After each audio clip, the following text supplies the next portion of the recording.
오직 너희는 그리스도의 복음에 합당하게 생활하라. 이는 내가 너희에게 가보나 떠나 있으나 너희가 한 마음으로 서서 한 뜻으로 복음의 신앙을 위하여 협력하는 것과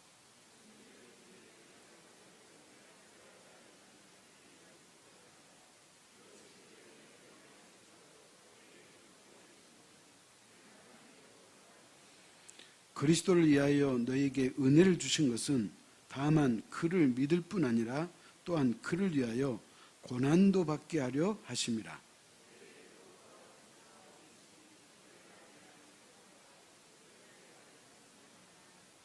아멘. 우리가 예수를 믿는다는 것은 목적이 단 하나죠. 그것은 구원이라는 거예요. 우리가 구원받기 위해서 예수 믿는 거예요. 근데 이제 여기에 우리가 매몰되다 보면 평생 구원에 대해서 관심을 갖는다는 것은 그건 잘못된 생각이에요. 무슨 말이냐면 우리가 예수 그리스도를 믿었기 때문에 우리는 이미 구원을 받았어. 아멘? 그렇기 때문에 구원을 위해서 살려고 노력하는 것이 아니고 구원을 받았기 때문에 구원받은 자로서 내가 어떻게 사는 것이 그게 마땅한 도리고 구원받은 자의 삶의 모습인가를 생각하고 사는 게 그게 구원받은 증거라는 거예요. 제가 어젯밤에 설교를 준비하면서 뉴스 하나가 저한테 딱 헤드라인 뉴스가 떠올랐어요. 있어요. 그 뭐냐면 말레이시아의 유명한 가수가 자기 남편에게 둘째 부인을 소개해줘서 결혼시켰다는 거예요. 이게 이제 일반 사람이야 뭐 그런 기사거리가 안 되잖아요. 근데 말레이시아에서 유명한 가수니까 이게 기사로 나온 거예요. 근데 말레이시아는 이슬람 국가예요. 이슬람 국가는 일부 다처제가 인정이 돼요. 그래서 이슬람 사람들은 능력이 되면 여러 아내를 거느릴 수 있는 그게 이슬람법의 합법적이에요. 근데 이 여가수가 유명한 여가수가 자기 남편에게 아주 젊은 나이도 어린 의사를 이제 자기 남편에게 소개해줘서 이제 결혼을 했다는 거예요. 그런데 이 가수가 왜 자기 남편에게 둘째 부인을 허락했는가?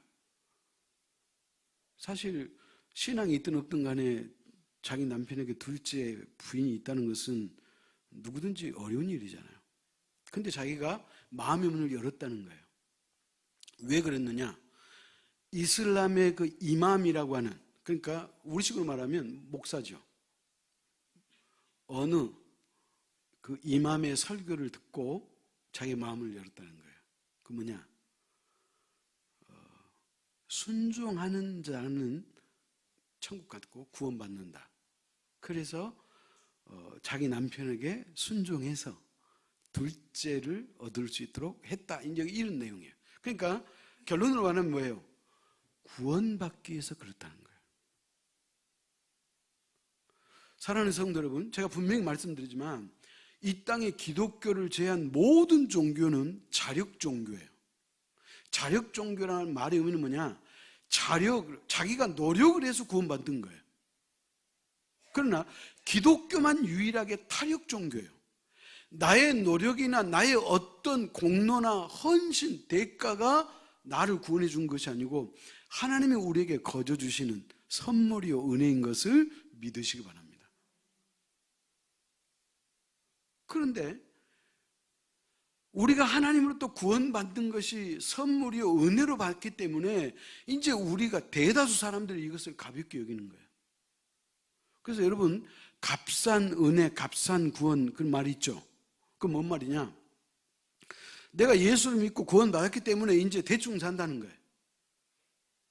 그리고 내가 죄를 지으면 내가 하나님 앞에 회개하면 또 하나님 용서해 주지. 이렇게 신앙을 너무 가볍게 여긴다는 거예요.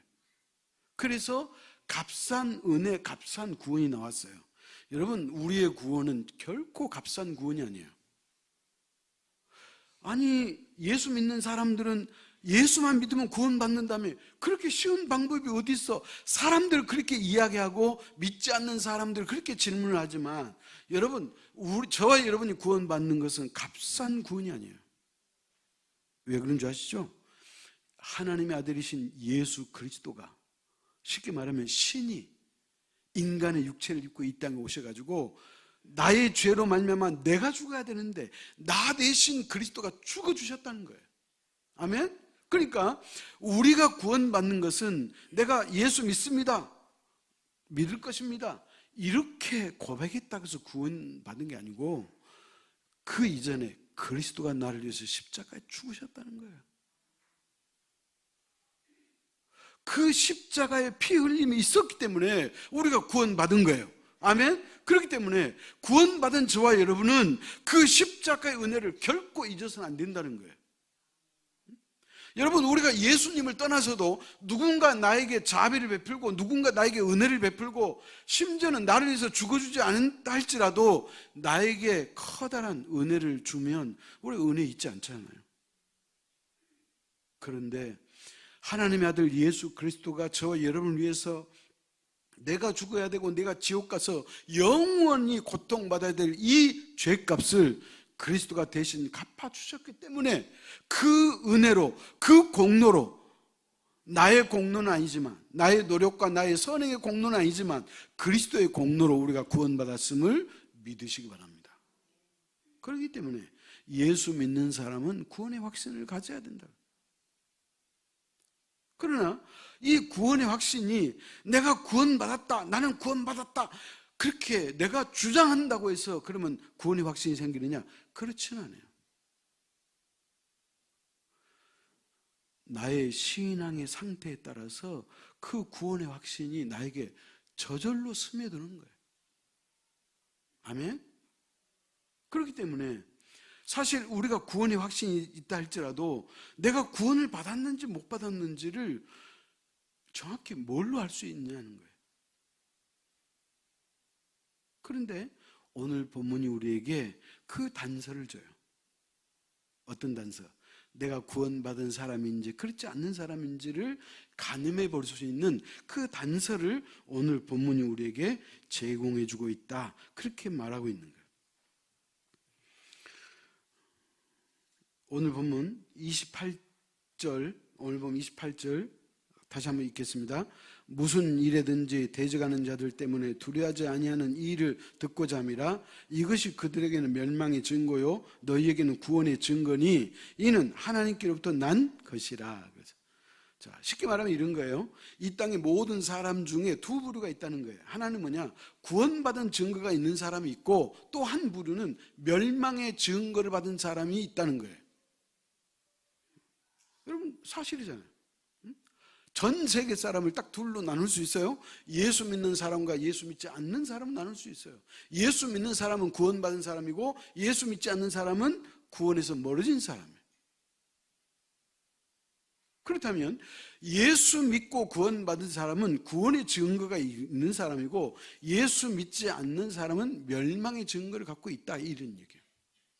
그러면 우선 우리는 멸망의 증거를 받는 자가 어떤 사람인가, 그것에 관심 있는 게 아니고 나라고 하는 존재가 내가 진짜로 구원을 받았는지 그 구원의 증거가 있느냐, 이거에 대해서 오늘 본문이 우리에게 답을 주고 있다, 그런 말이에요.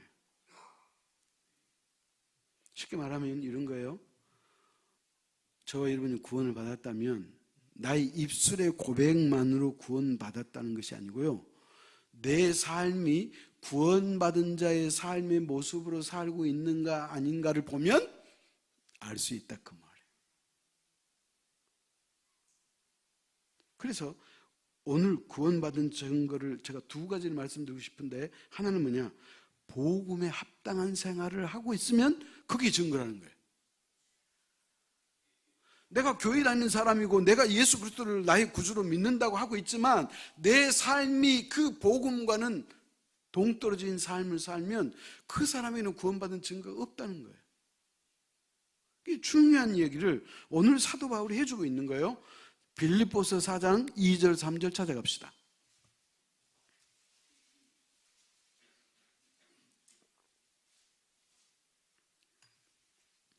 빌립보서 4장 2절 3절 교독합시다. 내가 유오디아를 권하고 순두개를 권하노니 주 안에서 같은 마음을 품으라.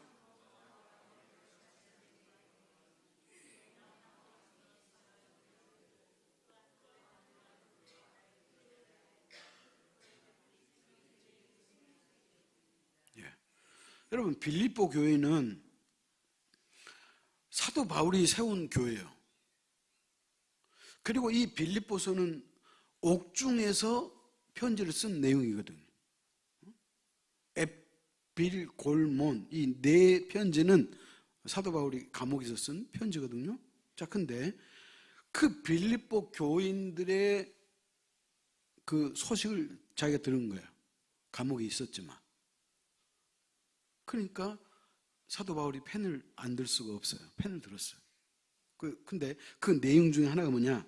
오늘 방금 읽었던 빌립보서 4장 2절 말씀이에요. 내가 유오디아를 권하고 순두개를 권하노니 주 안에서 어떻게 하라? 같은 마음을 품으라. 그러면 알 수 있잖아요. 유오디아라는 사람하고 순두개가 같은 마음이 아니라는 거예요. 한 마음이 아니라는 거예요. 그 말의 의미는 뭐예요? 서로 다툼이 있다는 거예요. 여러분, 우리가 인생을 살다 보면 다툼이 있죠. 아니, 남편과 아내 사이도 다툼이 있는데, 가족과도 다툼이 있는데 어떻게 가족 밖에 있는 사람과 다툼이 없을 수가 있겠어요? 있어요. 그런데 오늘 사도 바울이 이 두 사람을 언급한 것은 교회를 힘들게 하고 어지럽게 하는 다툼이 있었다, 그런 의미예요. 그러니까 사도 바울이 언급하고 있는 거죠. 그래서 원래 빌립보 교인들은 믿음과 사랑의 교제를 인해서 사도 바울이 그들을 상당히 칭찬해줘요. 그런데 그 빌립보 교회 안에는 두 가지 문제가 있었다는 거예요. 그 첫 번째가 뭐냐? 빌립보 교인들 사이에 일어난 불화와 분쟁이 있었다는 거예요. 그게 뭐예요? 유오디아를 권하고 순두개를 권하노니, 두 사람, 교회를 어지럽게 하고 교회를 분파로 나누게 하는 그 두 사람에게 어떻게 하라? 한 마음을 품어라. 다투지 말라는 거예요. 교회 안에서 다투지 말라는 거예요. 그러니까 교회 안에서 문제를 일으키고 다툼을 일으키는 사람이 있다면 그 사람은 구원받은 증거가 없다고 본다고 성경이 말하고 있는 거예요. 그러면 어떻게 해야 돼요? 우리가 교회 안에서는 이런 다툼에 대해서는 우리가 항상 조심하고, 다툼과 분쟁이 일어날 때는 화해자로서 역할을 해야지 오히려 두 파벌을 싸우게 하는 역할을 하면 안 된다, 그런 의미예요. 그 다음에 또 한 가지는 뭐냐? 빌립보 교회 안에 침투해 들어온 율법주의자들이 있었어요. 그 율법주의자들이 뭐냐? 교회가 왜 어지러웠느냐? 보십시오. 사도 바울이 복음을 전하면서 누구든지 예수 그리스도를 믿으면 구원받는다 그랬잖아요. 근데 유대 율법주의자들은 거기다가 한 가지 플러스를 했어요. 맞아, 우리가 예수 그리스도를 믿어야지 구원을 받아. 그러나 할례도 받아야 돼, 그런 거예요. 여러분 예수 믿었죠? 근데 종교적인 할례 받았어요? 안 받았잖아. 여러분, 할례가 우리의 구원과 아무런 상관이 없어요. 그런데 유대 율법주의자들이 교회에 와가지고 우리가 예수 믿어야 구원받지만 또 한 가지, 할례를 받아야지 구원받아, 이렇게 헛소문을 퍼뜨리고 소위 말하면 다른 복음으로 교회를 어지럽게 하고 있었다, 그런 말이에요. 그렇기 때문에 여러분, 하나님의 말씀 안에 굳건히 서서 신앙생활을 건강하게 하는 사람이 그게 구원받은 증거를 갖고 있는 사람이지, 성경이 말하고 있지 않는 다른 복음을 갖고 교회 안에서 이러쿵저러쿵 하면 어떻게 돼요? 그 사람은 멸망받은 자의 증거예요. 그렇기 때문에 우리가 이단에 빠진 사람을 우리가 되돌아오게 하는 그 역할이 그런 거예요. 그래서 오늘 성경이 빌립보 교회 두 가지, 하나는 교회 안에 불화와 분쟁이 있었고 또 한 가지는 할례가 구원의 필수 조건이라 그렇게 말해가지고 교회가 혼란에 빠졌다, 그런 얘기예요. 생각해 보세요. 지금 우리 이렇게 가운데를 중심으로 오른쪽과 왼쪽이 나눠졌다고 합시다. 왼쪽에 있는 분들은 예수 그리스도를 믿으면 구원받아, 다른 것은 필요 없어, 구원은 오직 예수 그리스도를 믿음으로 말미암아 받는 거야. 그렇게 말하는 사람이 있고, 또 이쪽 부류는 아니야. 그것도 맞지만은 꼭 할례를 받아야 돼. 할례를 받지 않으면 구원 못 받아. 받을 수 없어. 그렇게 말한다면 이쪽에 있는 부류는 뭐예요? 멸망의 증거를 받은 자다. 그렇게 말할 수 있다고 오늘 성경이 우리에게 말하고 있는 거예요. 그러므로 구원받은 증거를 갖고 있는 사람은 어떤 사람이냐? 복음에 합당한 말씀대로 사는 사람이에요. 다시 말하면 목사의 설교를 통해서 자신의 신앙을 성장시키고 성숙시켜서 건강하고 건전하게 신앙생활하는 그 사람이 구원받은 자의 증거를 갖고 있다. 그렇게 표현한다는 거예요. 또 찾아갑시다. 빌립보서 3장 2절이에요.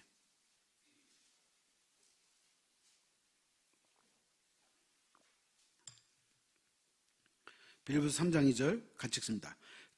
개들을 삼가고 행악하는 자들을 삼가고 몸을 상해하는 일을 삼가라.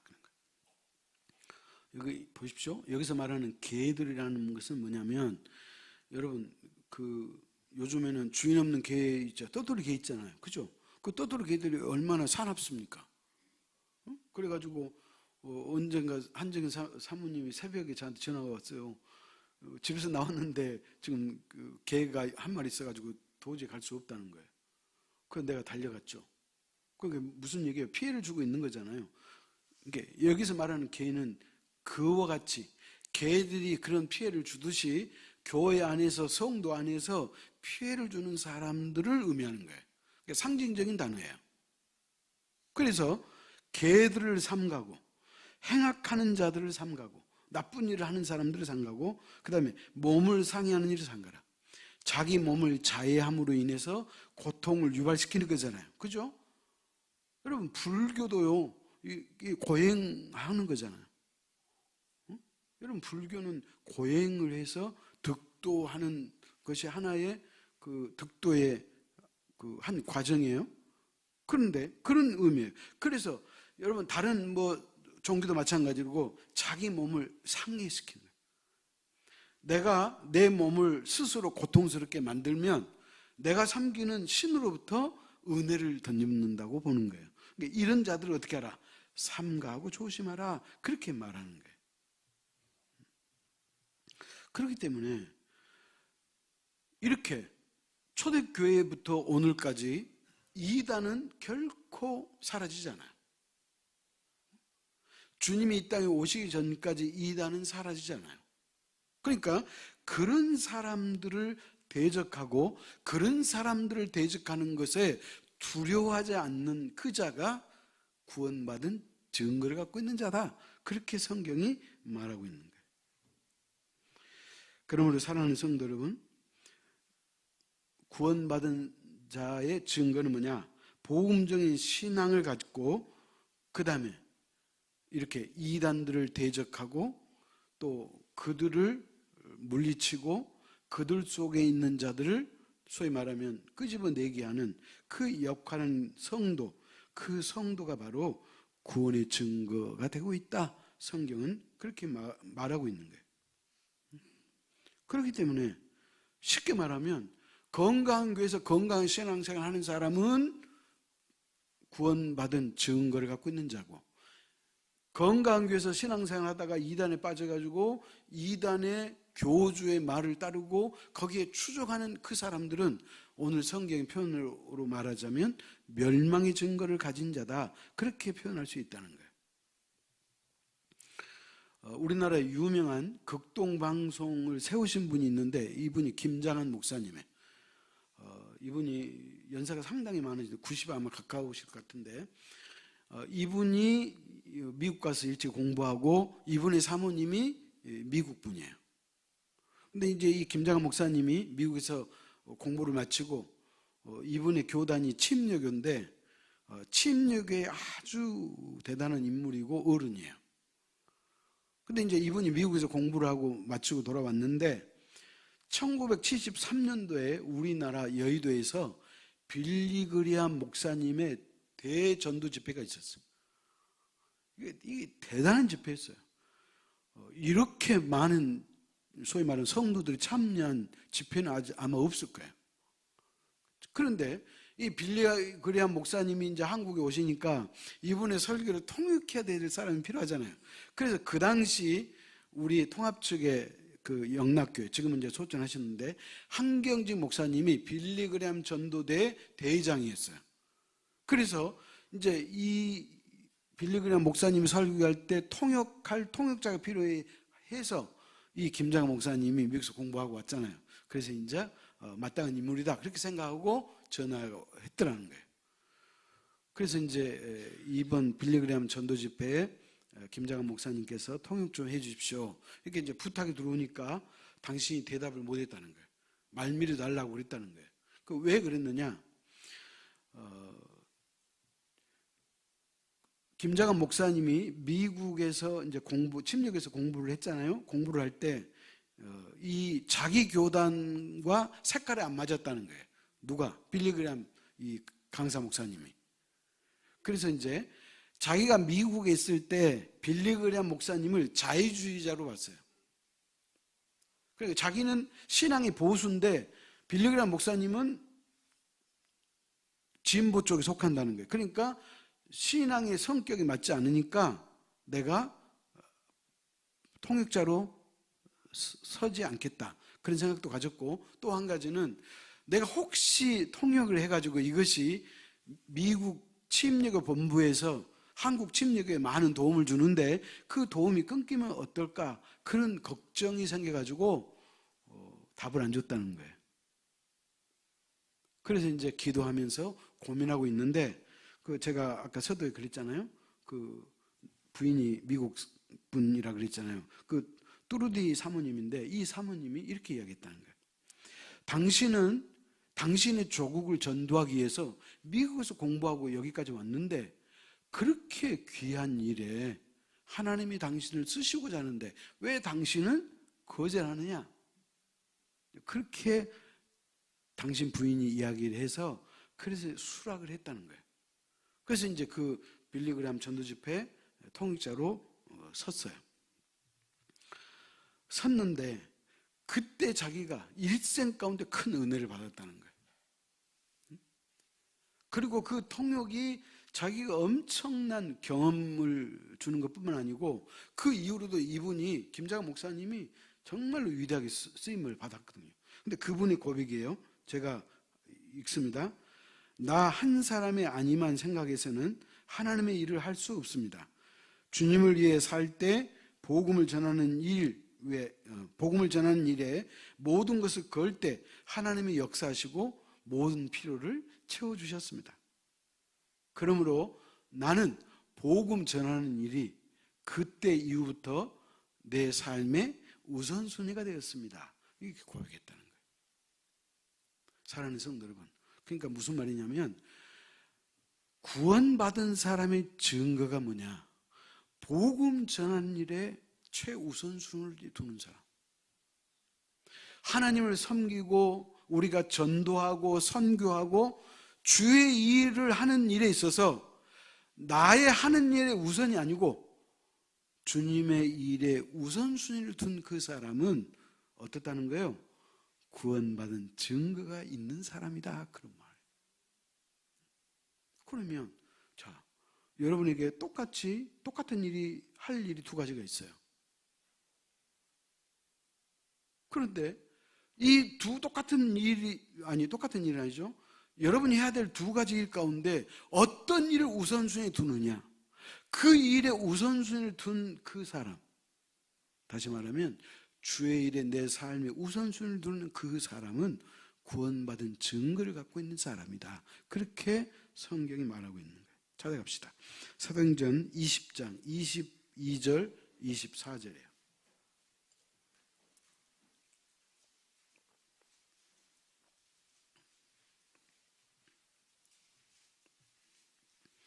사도행전 20장 22절 24절 교독합시다. 보라, 이제 나는 성령에 매여 예루살렘으로 가는데 거기서 무슨 일을 당할는지 알지 못하노라.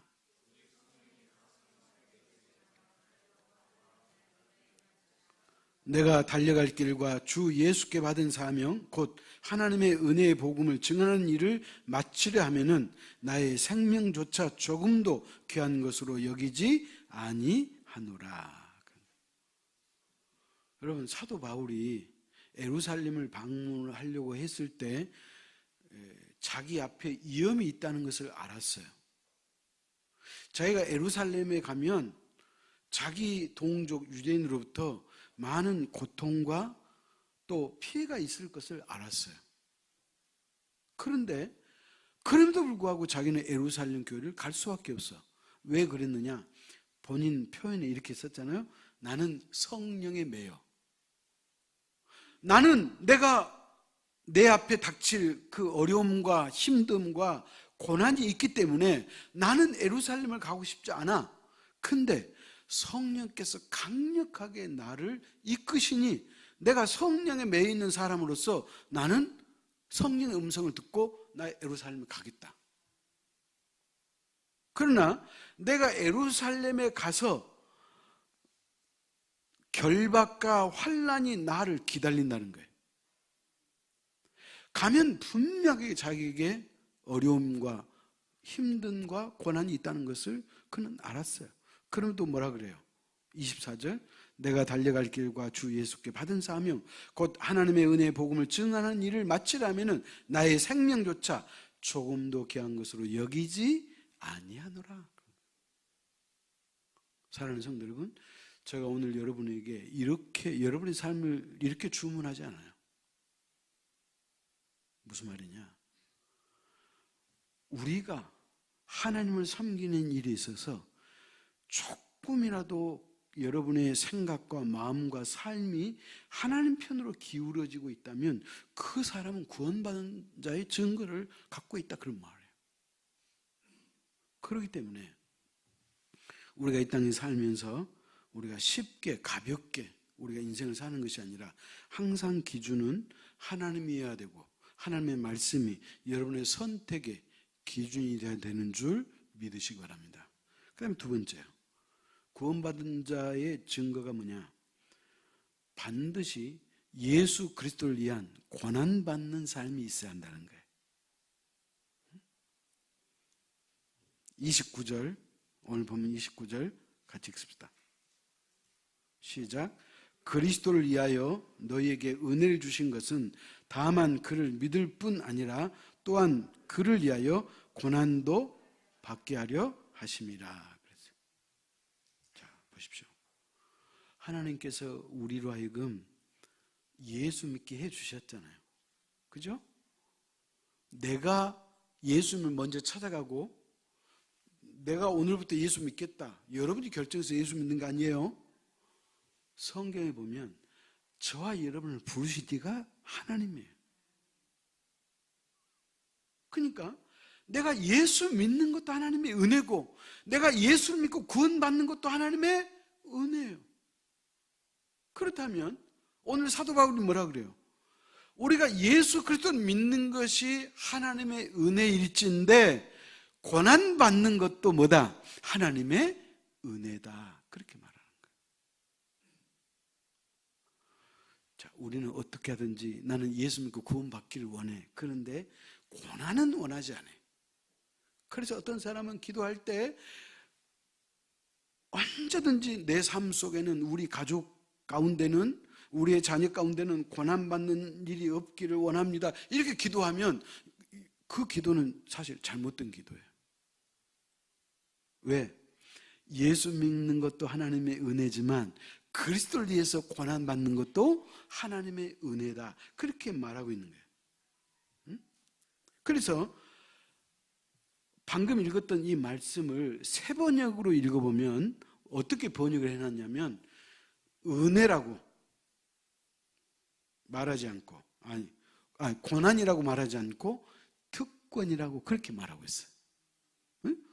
고난이 특권이라고 표현했다니까요. 제가 읽어볼게요.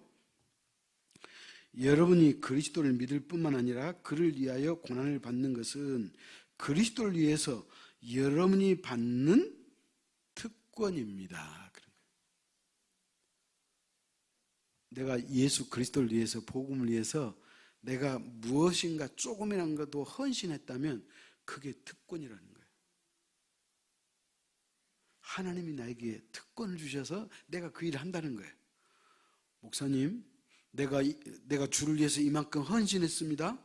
내가 이만큼 뭘 했습니다. 이게 아니라는 거예요. 여러분이 주님을 위해서 헌신했다면 그것은 여러분이 주님을 위해서 헌신한 게 아니고 하나님이 여러분에게 뭘 주셨다? 특권을 주셨다는 거예요. 다시 말하면 저와 여러분이 예수를 믿으면서 똑같이 예수를 믿지만 그리스도를 위해서 더 많이 헌신하고 더 많은 노력을 기울이고 더 많은 고난을 겪었다면 그것은 뭐다? 하나님이 여러분에게 주신 뭐다? 특권이라는 거예요. 그러면 어떤 특권이냐? 두 가지가 있어요. 하나는 뭐냐? 여러분이 그리스도를 위해서 고난받은 사실이 있다면 그 자체가 구원받은 증거이기 때문에 특권이에요.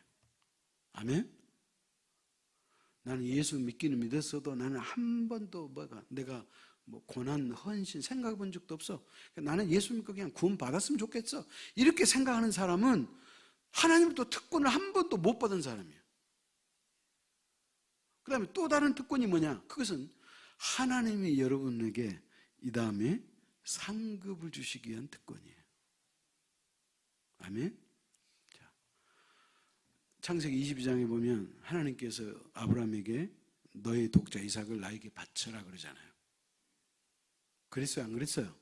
바쳐라 그랬죠. 그런데 아브라함이 어떻게 100세에 낳은 아들을 어떻게 바칠 수 있어요?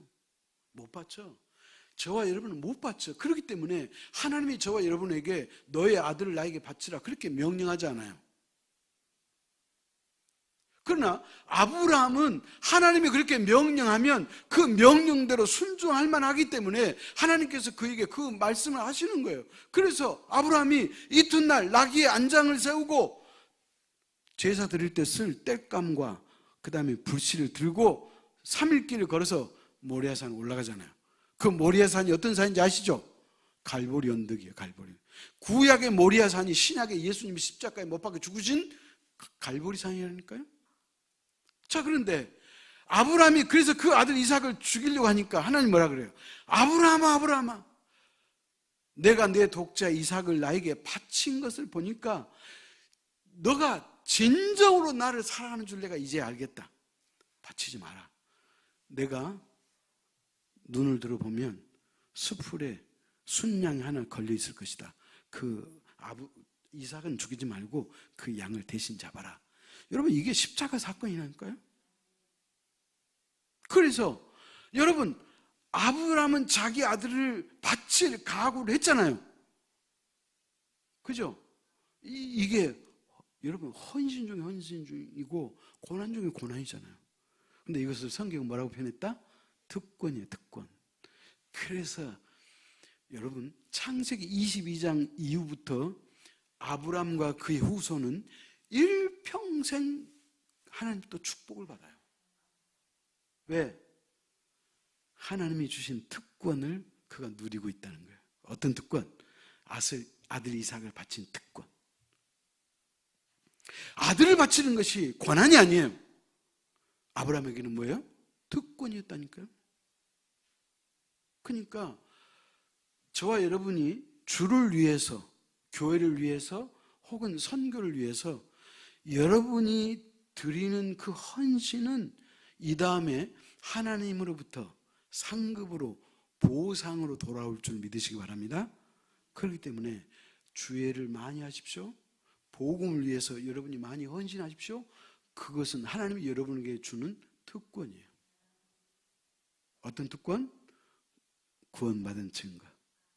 여러분이 복음을 위해서, 주를 위해서 여러분이 헌신했다면 그것은 여러분이 구원받은 증거예요. 또 한 가지, 하늘에서 상급받을 증거예요. 찾아갑시다. 요한복음 1장 12절이에요.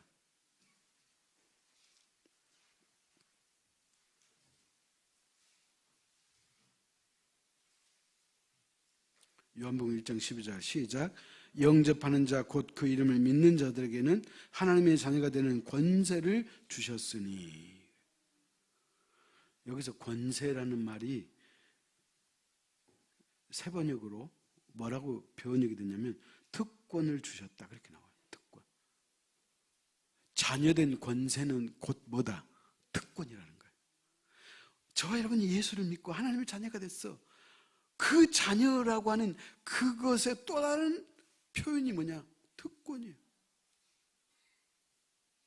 특권의 다른 말은 뭐냐? 하나님의 엄청난 축복을 의미해요. 저와 여러분이 예수 그리스도를 믿고 하나님의 자녀가 됐다는 것은 엄청난 축복을 이미 받았다는 거예요. 아멘? 또 찾아갑시다. 로마서 8장 17절이에요.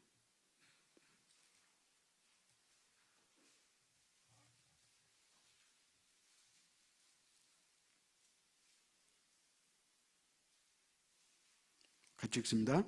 자녀이면 또한 상속자 곧 하나님의 상속자요 그리스도와 함께한 상속자니 우리가 그와 함께 영광을 받기 위하여 고난도 함께 받아야 할 것이니라. 저와 여러분이 하나님의 상속자죠. 하나님의 상속자는 말의 의미는 뭐냐? 예수 그리스도가 하나님의 아들로서 누릴 수 있는 그 특권을 우리도 그대로 고스란히 받는 자다 그런 말이에요. 그래서 하나님의 상속자예요.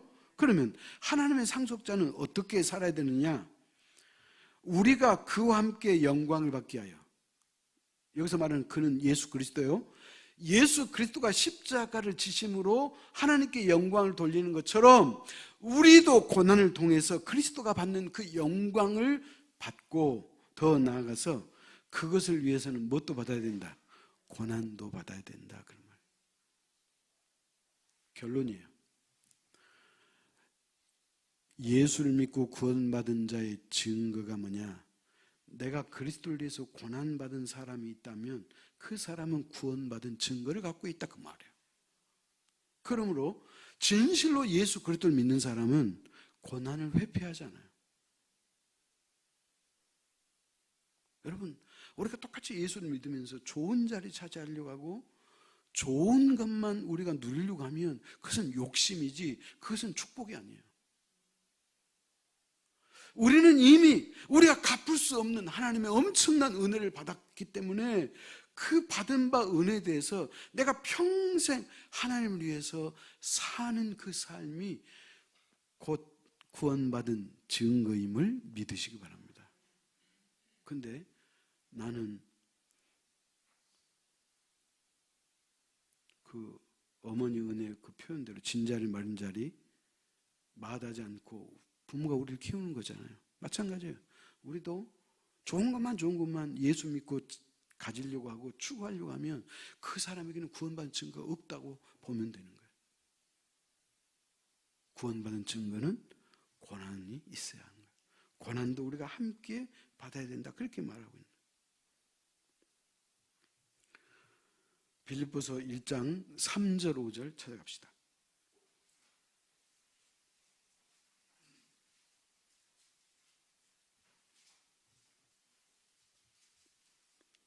빌립보서 1장 3절 5절 교독합시다. 내가 너희를 생각할 때마다 나의 하나님께 감사하며 5절 너희가 첫날부터 이제까지 복음을 위한 일에 참여하고 있기 때문이라 그랬어요. 자, 지금 감옥에 있다 그랬잖아요. 빌립보서를 쓰고 있는 사도 바울은 감옥에 있는 그가 자기가 개척했던 빌립보 교회 성도를 위해서 지금 편지를 쓰고 있는데 뭐라고 써요? 내가 너희를 생각할 때마다 나의 하나님께 감사한다. 빌립보 성도 여러분이요. 내가 여러분을 생각할 때마다 나는 하나님 앞에 늘 잊지 않고 감사기도 합니다. 4절 간구할 때마다 너희 무리를 위하여 기쁨으로 항상 간구함은 그래서 감사하는 것뿐만 아니라 뭐예요? 너무너무 기쁘다는 거예요. 빌립보 교회 여러분들을 생각할 때마다 나는 너무너무 기쁘고 너무너무 감사한 마음이 있어서 하나님 앞에 간절히 기쁨으로 기도한다는 거예요. 그러면 도대체 뭐가 기쁘고 무슨 일 때문에 사도 바울이 기뻐하고 감사하느냐? 그 이유가 5절에 나왔잖아요. 5절에 너희가 첫날부터 이제까지 복음을 위한 일에 참여하고 있기 때문이라. 여기서 첫날은 어떤 날이에요? 너희가 예수 그리스도를 믿고 하나님의 자녀가 된 이후부터 지금까지 그 말이에요. 적어도 예수 믿고 10년, 20년 믿은 다음에 우리가 주의를 하는 게 아니에요. 빌립보 교회 성도들은 너희가 예수 믿는 그 첫날부터 지금까지 어떻게? 복음을 위한 일에 참여하고 있기 때문에 내가 하나님 앞에 여러분을 위해서 늘 감사하고 기쁘게 기도한다. 이해되시죠? 자, 다시 빌립보서 1장 18절로 껑충 뛰어 넘어갑니다. 18절 같이 읽습니다. 그러면 무엇이냐? 거칠애로는 하나 참으로 하나 무슨 방도로 하든지 전파되는 것은 그리스도니 이로써 나는 기뻐하고 또한 기뻐하리라. 자, 봐요. 빌립보 교회 성도 여러분이요, 여러분이 첫날부터 이제까지 주의 일에, 복음을 전하는 일에 애쓰고 힘쓰는 것이 내가 하나님 앞에 늘 감사하고 그래서 내가 여러분을 위해서 늘 기도합니다. 그러나 잘 들으십시오. 여기서 그랬잖아요. 18절에 거칠애로 하나 참으로 하나. 우리가 주의를 하는 데 있어서 거칠애로 하는 사람이 있고 참으로 하는 사람이 있다는 거예요. 그러나 사도 바울인 나는 상관없다. 어떻게 하든지 복음이 전파되면 나는 그것으로 만족해 한다. 그럼 여러분, 이것을 우리는 역으로 생각해야 돼요. 사도 바울은 여러분이 형식적으로 그 일을 하든 기쁨으로 진실된 마음으로 하든 나는 상관없습니다. 사실 자기는 상관할 수도 없지. 왜? 주의 이름이 전파되면 그것으로 나는 만족합니다. 이렇게 썼죠. 그럼 이 속에는 뉘앙스가 있어. 사도 바울의 뉘앙스가 있어. 그럼 무슨 뉘앙스? 겉으로 하지 마라. 신앙생활 겉으로 하지 마라. 형식적으로 하지 마라. 진실된 마음으로 하는 그 삶을 하나님께서 기뻐 받으신다. 그렇게 말하고 있는 거예요. 성도 여러분, 저 여러분 예수 믿고 구원 받았죠? 구원 받은 사람에게는 뭐가 있다? 구원의 증거가 있다. 오늘 본문이 우리에게 주는 구원의 증거 두 가지. 하나는 뭐냐? 복음에 합당한 삶을 사는 거예요. 이 말의 의미는 뭐냐? 예수 그리스도가 전파되는 일에 어떻게든 내가 노력하고 사는 그 사람은 구원받은 증거를 갖고 있는 사람이다, 그 말이에요. 그러면 여러분이 영혼의 VIP 있다고 말로만 하고 그 사람을 위해서 기도하지 않거나 그 사람을 찾아가거나 만나지도 않고 그냥 제목 써내라 그러면 그 사람의 이름이 있을 뿐이라면 여러분은 잘못된 거예요. 그것은 복음에 합당한 삶이 아니에요. 여러분이 전도를 위해서 한 영혼을 구원받기 위해서 여러모로 어떤 방식이든지 여러분이 노력하고 애를 쓴다면, 하다못해 전화라도 한다면 여러분은 복음에 합당한 삶을 사는 자라고, 그 사람이 내가 전도하려고 이렇게 애쓰는 걸 보니까 나에게는 구원의 증거가 있네, 이렇게 표현해도 틀리잖아요. 아멘. 또 한 가지는 그리스도를 위해서 뭐하라? 고난을 자청하라. 고난을 무서워하지 마라. 고난은 뭐다? 하나님이 나에게 주는 특권이라. 주를 위해서 내가 조금이라도 고난을 받고 헌신을 했다면 그것은 내 구원이 정상적인 구원이구나, 나는 구원받은 사람이 확실하구나, 이것을 본인이 스스로 느끼게 되는 것이고, 또 한 가지는 하나님이 여러분에게 상급 주시는 특권인 것을 믿으시기 바랍니다. 그러므로 이 두 가지가 여러분에게 있는지 살피시고, 만약에 없다면 이 일을 위해서 살면 여러분의 구원받은 증거가 되는 줄 믿으시기 바랍니다. 기도하겠습니다. 하나님 아버지, 십자가의 도가 멸망하는 자들에게는 미련한 것이요 구원받는 우리에게는 능력이 된다고 성경이 말씀했음을 우리가 압니다. 이 땅에 태어나서 우리가 함께 살고 있지만, 그래서 똑같은 복음을 들어도 어떤 사람은 구원받고 어떤 사람은 구원을 받지 못한 그 이유가 있는데, 그 이유는 뭐냐? 십자가의 도를 어리석게 생각하는 자가 구원받을 수 없다고 성경은 말하고 있습니다. 아버지 하나님, 예수 그리스도가 나를 위해서 십자가에 죽으신 그 사건은 어리석은 것이 아니라 나를 살리고 나를 영원한 천국으로 하나님의 자녀 백성으로 이끌기 위한 하나님의 위대한 방법이었음을 우리가 깨닫고 그 십자가의 도를 받아들이고 공감하고 그 말씀을 의지해 살아갈 수 있는 우리 모두가 되도록 인도하여 주옵소서. 누구든지 예수 그리스도를 믿으면 구원받는다고 했는데 나에게 구원의 확신이 있는지 없는지 우리가 자신에게 정직하게 질문을 던져볼 뿐만 아니라 또 구원을 받는 사람에게는 반드시 증거가 있다고 성경은 말씀하고 있는데 그 구원의 증거 두 가지가 나에게 있는지 오늘 시간 정직하게 생각해 볼 수 있도록 우리를 인도하여 주옵소서. 복음을 위해 살게 하시고 영혼 구원을 위해서 사는 그 자에게는 구원의 증거가 있음을 오늘 성경이 말씀했습니다. 또 하나 그리스도를 위해서 고난을 회피하고 고난을 멀리하는 것이 아니라 그리스도를 위한 일이라면 기꺼이 응당 마땅히 그 일을 감수할 수 있는, 그래서 고난을 회피하지 않고 그 일을 감당할 수 있는, 그래서 하나님의 사랑과 특권을 받는, 그리고 더 나아가 구원의 증거가 우리 속에 있는 하나님의 자녀요 백성이 될 수 있도록 우리 모두를 축복하여 주옵소서. 예수님의 이름으로 기도하옵나이다. 아멘.